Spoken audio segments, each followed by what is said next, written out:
This is a story of two disgraced people, a BBC tabloid journalist and his hired interview, a liar and self-admitted perjurer. Two men who have lost their status and will do anything to regain it.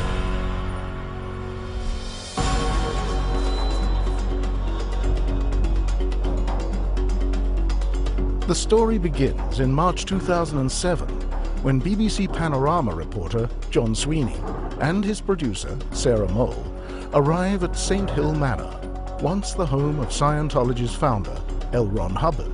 There they meet with Tommy Davis, the church's international spokesperson, to help in the development of their story. There to assist Mr. Davis is Mike Rinder, a former church executive removed 5 years earlier for a continued pattern of incompetence and gross malfeasance, who has now worked up to the position of junior assistant. With Rinder in tow, Mr. Davis tours Sweeney through St. Hill and offers to arrange full access for the BBC to the church's many buildings and facilities. I could take you to Narconon Arrowhead, I could take you to Clearwater, I could take you to Los Angeles, to our major churches there. Sweeney promises to get back to him on the offer, but is hiding his true intentions. Because 4 days later, Sweeney pulls the first of many stunts. Suddenly turning up unannounced in Clearwater, Florida, home to Scientology's spiritual headquarters. That evening, when Scientologists gather in celebration of the birthday of their religion's founder, he appears with his cameras, demanding entry to interview the leader of the religion, who is at that moment on stage, speaking to a packed auditorium and a worldwide televised audience. This would not be the last of Sweeney's many tabloid stunts. The next day, he and his crew appear at an opening of a new Scientology church, where his behavior towards Tommy Davis would make his agenda crystal clear. What happens if the Church of Scientology isn't a religion, but it's a sinister brainwashing cult? They say it's a sinister, mind-changing, brainwashing, money-grubbing cult. Your organisation is nasty. And if there was still any doubt of Sweeney's agenda, it would soon be dispelled when he then uses a prominent church building as a backdrop to interview anti-Scientologist Sean Lonsdale, a convicted drug user and sex offender who had never been a Scientologist nor been inside a Scientology church. In fact, during his entire time in Clearwater, Sweeney himself never sets foot inside a Scientology church nor interviews a single Scientologist. But later in Los Angeles, when he finally interviews prominent Scientologists who can provide him with the truth about Scientology, his behavior is callous, insulting, and bullying. What happens if it is a brainwashing cult? It's just a money-raising cult. Others say that it's just a PR stunt. It's mumbo-jumbo, that it's a rip-off. It tells people rubbish and it warps their mind. The reason you were saying this is that you've been, in some sense, brainwashed. You must be brainwashed. Is it possible that you might be brainwashed? If you were brainwashed, you would say that though, wouldn't you? Do I look brainwashed to you? How dare you? Despite this rude behavior, Tommy Davis gives a reluctant Sweeney and his crew a full tour of every church building at Scientology's main Los Angeles complex. But John Sweeney shows little interest and insists he is out of time. And instead of accepting Mr. Davis's offer to tour Golden Era Productions, the church's central audio-visual production facility, he declines.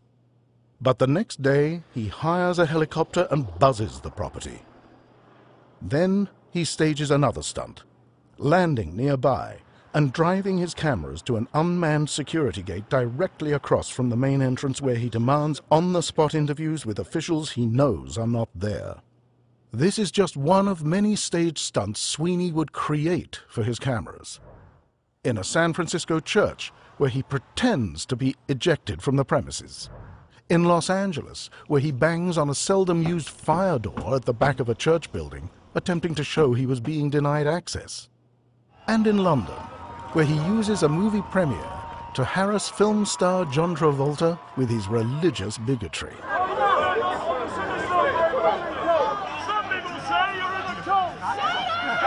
Is Scientology a sinister cult? You've been brainwashed, Mr. Travolta.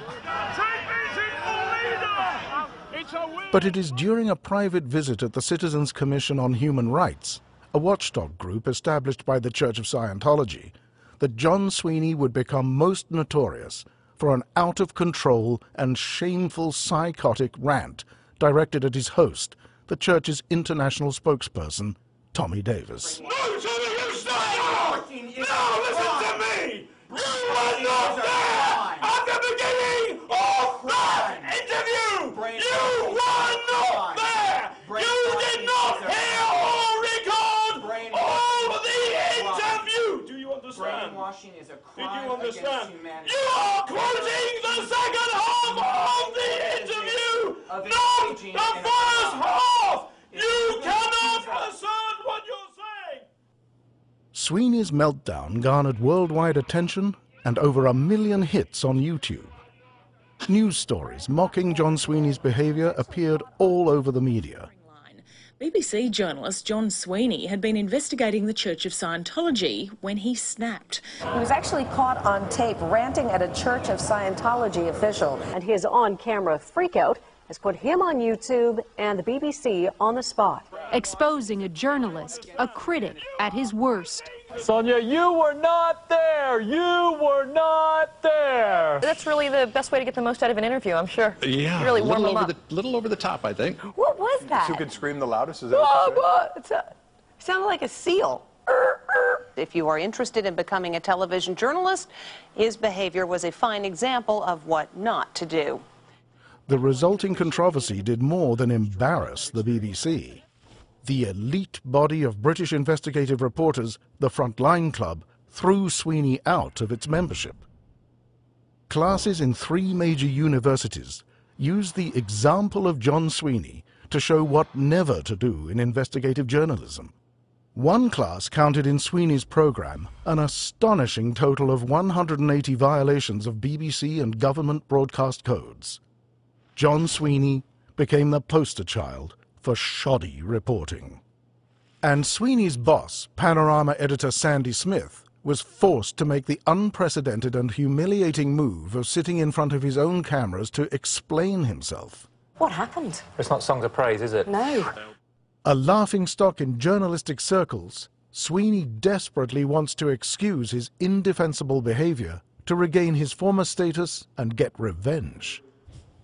And then there's Mike Rinder, disgraced within the church, unhappy with his resulting junior staff position, and resentful over Tommy Davis taking over his one-time job.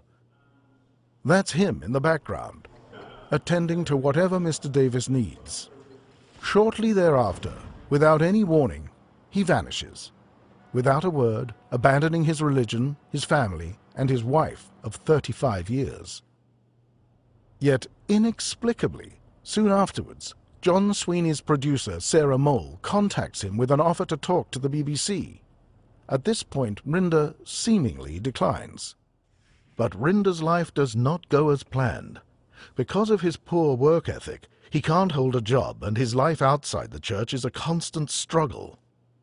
The next time Sarah Mole appears, he hopes his salvation is at hand, and she has brought someone else along, Marty Rathbun. Like Rinder, Rathbun is another former external affairs failure who had been removed from his position within the church for gross malfeasance. He had left the church suddenly and without warning in 2004. Rathbun is a suborner of perjury with a history of criminality. He is also a known drunk, most recently arrested and jailed in New Orleans, the most alcohol and bad behavior tolerant city in the entirety of the United States. And John Sweeney's Panorama producer Sarah Mole is happy to give them a public platform.